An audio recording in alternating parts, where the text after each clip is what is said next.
Hey there, welcome to your hip health flow, your hip mobility flow.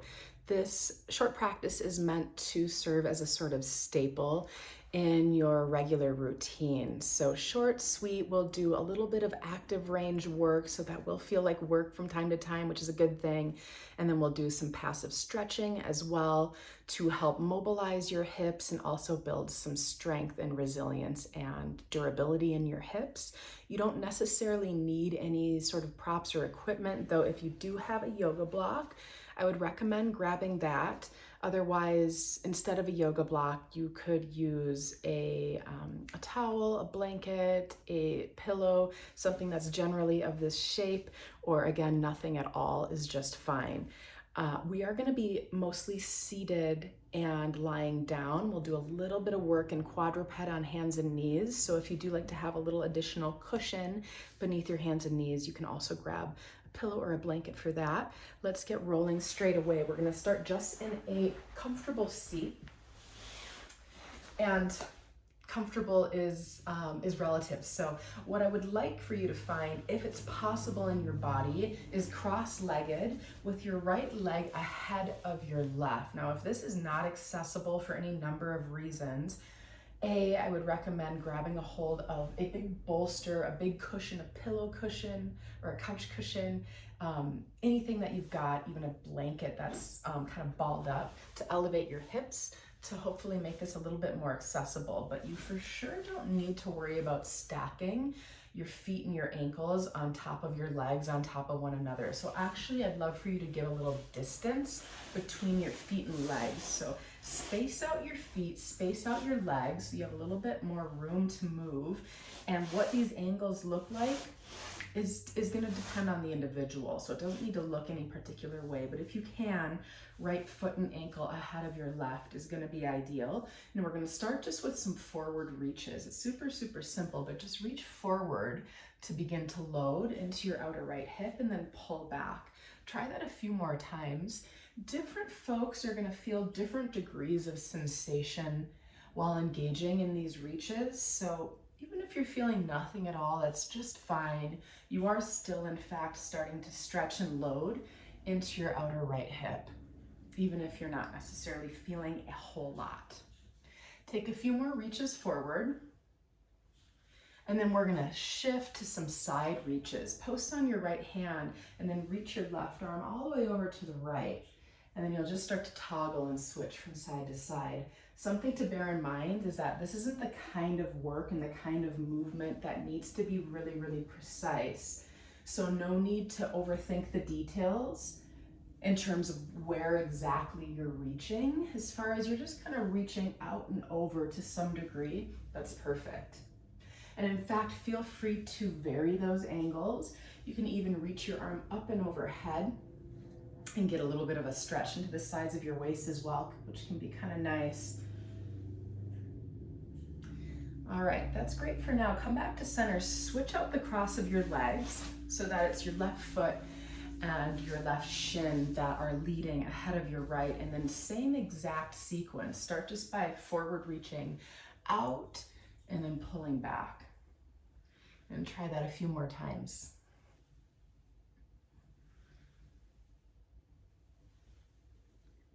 And the next time you draw back, let's take those side reaches. Post up on one of your hands, doesn't really matter which one, and reach off toward the side and then switch. And a couple more times, exactly like that. Lots of space to explore in a way that ideally just kind of feels good inside of not only your hips, but your trunk, your spine in general. And then as you come back to center, plant your 2 feet on the ground, pretty wide, hip width distance for sure, but perhaps even wider. And then post on your hands behind you for a sec and see if you can't scoot your butt behind you a little ways. So it's more like you're sitting toward even like where your thighs and your sitting bones intersect. So less of being tucked way back here. And again, if you find yourself kind of lodged in this position, which would not be uncommon at all, prop yourself up with pillows, cushions, blocks, bolsters, blankets, whatever you've got. And then just a few reaches from side to side. So again, I'm posting on one hand and reaching from side to side.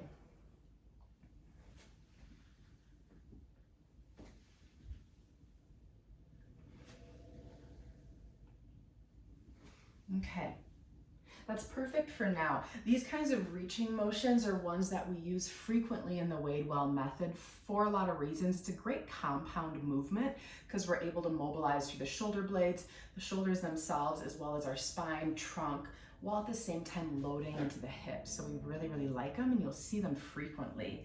Take your legs out ahead of you. If you're seated on top of something, fine to remain seated on top of something. And we're gonna try just a couple quick rounds of hip flexion leg lifts. So if you do have something nearby, you're welcome to use an item to kind of gauge where you can lift up and over, though you could easily do this without a block or without anything on the ground. That would be just fine as well. But what we're looking for in terms of our goal, our objective, is to really dig into the active range of your hip flexion, which is this movement in particular. So a compensation pattern you would likely see is a lot of rounding in the spine. You can notice how if I let my spine round and I lose the integrity of the lift of my spine, I can lift my leg like crazy. And when I actually come into an upright spine position, this is all I've got. And this is actually a lot. So as you start to move into these, and you can start, I like to just post my hands alongside me to kind of keep that upright lift. As you start to move into these, and you can just start by lifting one leg and then the other, you may notice that you're only able to lift your foot, your leg just barely off of the ground. And that is just fine. So we're just starting where we're starting. Other folks may be able to lift it way up high, and that's fine too. But again, you really want to maintain the integrity of your spine reaching upright. So try just a few of these. And if you do have an object at the center here, you are certainly welcome to lift up and over a few times. So you're also going to maybe notice that your core is doing a good deal of work to stabilize you here. As you lift your two legs up and over, up and over. Try just a couple more. We're not going to spend a ton of time with this, though you will find more of this in future classes that focus on both core strength and active hip strength. Okay, that's good for the time being. Again, we'll revisit this another time in another class and really dig deep into it. But it's a great starting point. Come all the way down onto your back and forearms. Plant your feet on the ground and then take your feet good and wide. So definitely wider than your hips. And then you can just start by windshield wipering your legs from side to side. You may feel some little cracks, some little pops in your spine as you do this, just because you're finding some rotational capacity in your back as well. But at the same time, what we're really looking for is just some stretch in the front line of your hips. So through the hip flexors, reaching even into your waistline and then back down into the front of your hip, the front of your thigh. So just shifting your legs from side to side kind of casually. Then we're gonna come to lying all the way down.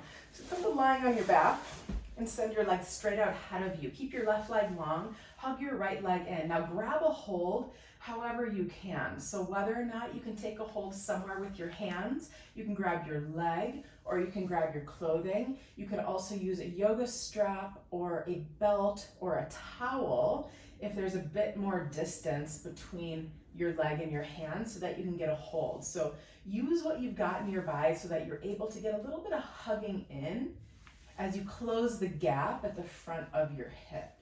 So draw in as much as you can without going crazy with it. So it doesn't have to be 100% as you pull your leg, your hip inward toward the front line of your body, but give it maybe 50% or so.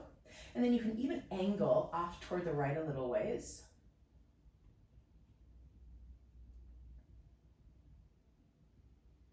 Okay, come on back to center and then just start to mobilize through your hip. You can continue to hold on with one or both hands, any props you might be using to assist you, or if you'd like to take your hands out of the mix and just allow for the strength of your hip to do the work, that is good too. Those are both really good options. They're a little bit different, but they're both valid and useful. So pick whatever method you'd like to use for the time being. I tend to switch on any given day. Okay, that's good for now. Send your right leg long, gather your left leg in, and then same as before, with either your hands or whatever stuff you've got around to help assist you, you're just gonna pull your leg inward toward the front line of your body as you compress through the front of your hip. You can take a few breaths and then guide your left leg off toward the left a little ways.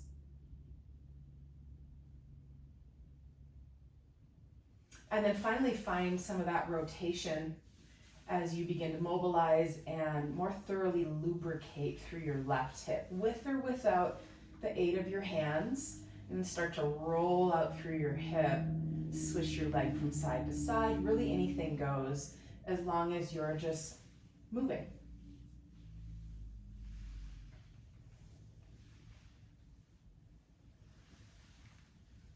Okay, that's great for now. Send your leg long, and if you do have something with you, block or whatever it happened to be, feet on the ground, place that puppy right in between your thighs. And if you don't have anything to place in between your thighs, it's fine for you to just hug your two thighs in toward one another as if you were squeezing something in between your thighs. I really like to use an object, but that's personal preference. You'll do just fine with nothing at all. And then once you've got that good grip of drawing in toward the midline, pick your feet up off of the ground so that your knees are more or less above your hips and your heels are reaching out away from your knees. So it's close to a 90-degree angle. Doesn't have to be super precise even here, but hug in toward the midline. So if you're grabbing a hold of something in between your thighs, grab it a lot.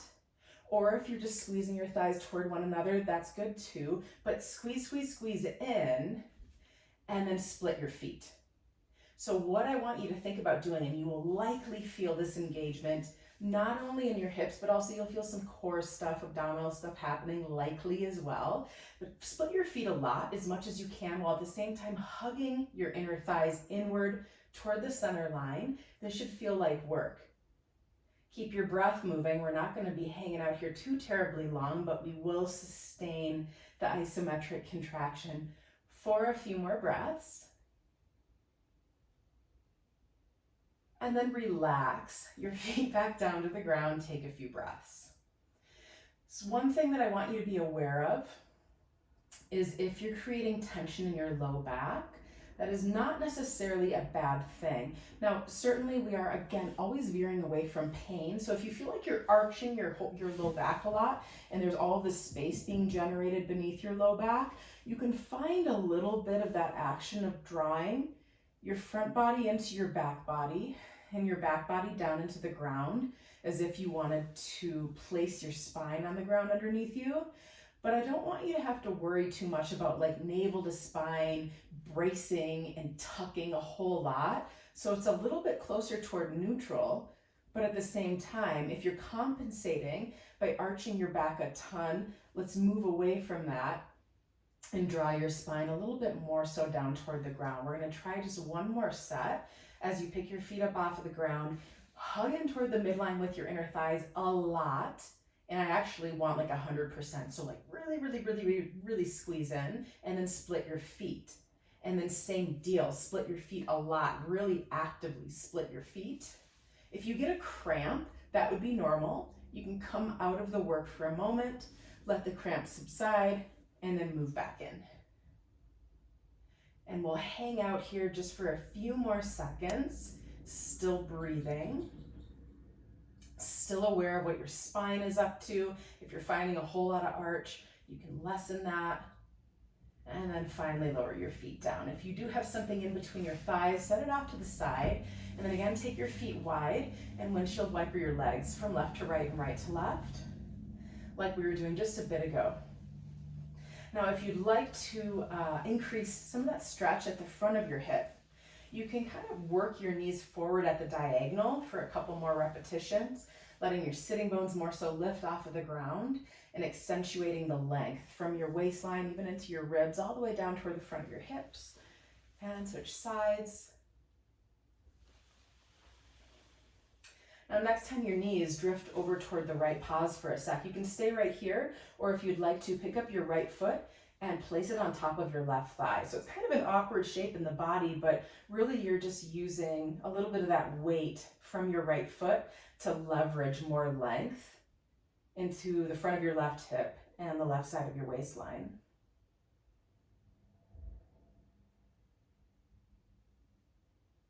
Now come back to center. If your ankle is on your thigh, keep those two components glued together. Roll back to the sole of your left foot so you're in a figure four shape. So right ankle on your left thigh, if this is accessible for you.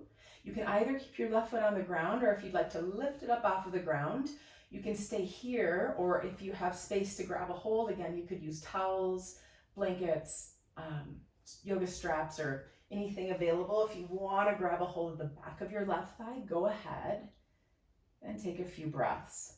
Actively press your right ankle into your left thigh. Drive your outer right knee away from you to increase the rotation in your outer right hip.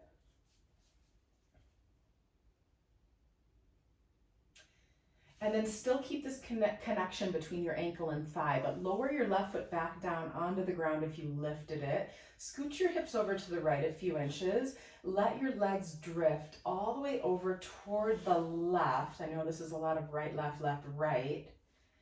But your right foot should reach toward the ground, landing either on the ground or on any props that you have around.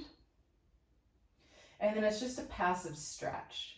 Some folks like to take their left hand to the top of the right ankle. You're welcome to do that if you'd like to, but you certainly don't have to. And then if you want to make this stretch a little bit more active, you can look at just kind of driving your outer right knee away from you and ahead to stretch into your outer right hip a little bit more.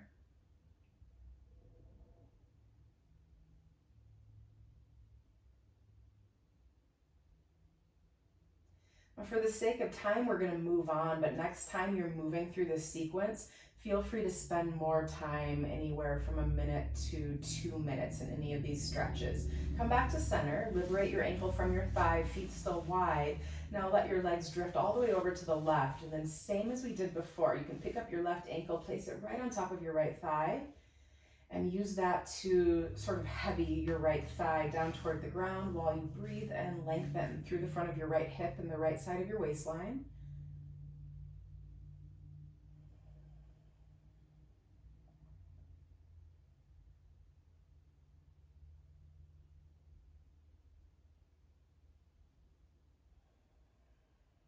And keep that connection. Come back to the sole of your right foot. Same as before, either keeping your right foot on the ground, and for many, they prefer just this shape, and it's perfect. If you want to pick it up, pick it up. If you want to hold on, hold on. And then actively pressing your left ankle into your right thigh, driving your outer left knee away from you to stretch into your outer left hip.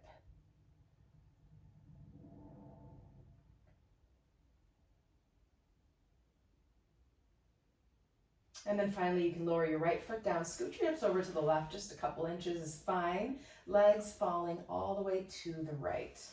So as you find that basic structure, that basic shape, you can choose if you'd like to hold on to your ankle. It really depends, honestly, on how long your arms are as compared to the rest of your trunk and lower body. And for a little bit more action, a little bit more stretch into your outer left hip, and you might be fine as is. Otherwise, you can think about still just kind of pressing your left ankle into your right thigh and driving your outer right knee away from you.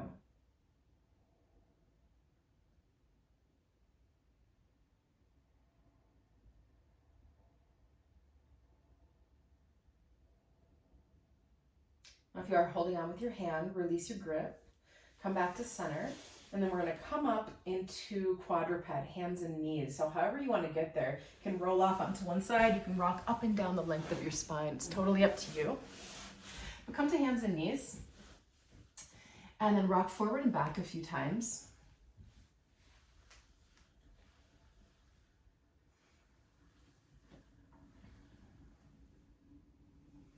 And then for your controlled articular rotation in your hip, the movement is going to look like tuck onto your left toes. So we're just going to stabilize on your left toes. So tuck onto your left toes and then lift your right leg up off of the ground. What we want is level in the pelvis and neutral in the spine.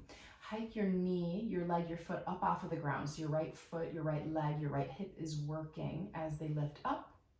And then take your knee forward toward your right arm. Hug your thigh in toward the front line of your body, but I want you to do your best to not to dip over toward the left side too much. So come back to center, and then it's going to be a slow, like you're peeing on a fire hydrant, a slow rotation through the hip. So you're slowly rotating through the hip. I want you to really feel yourself moving all the way through. You will find later on in the channel that I'm going to really dig a little bit more deeply into these hip rotations.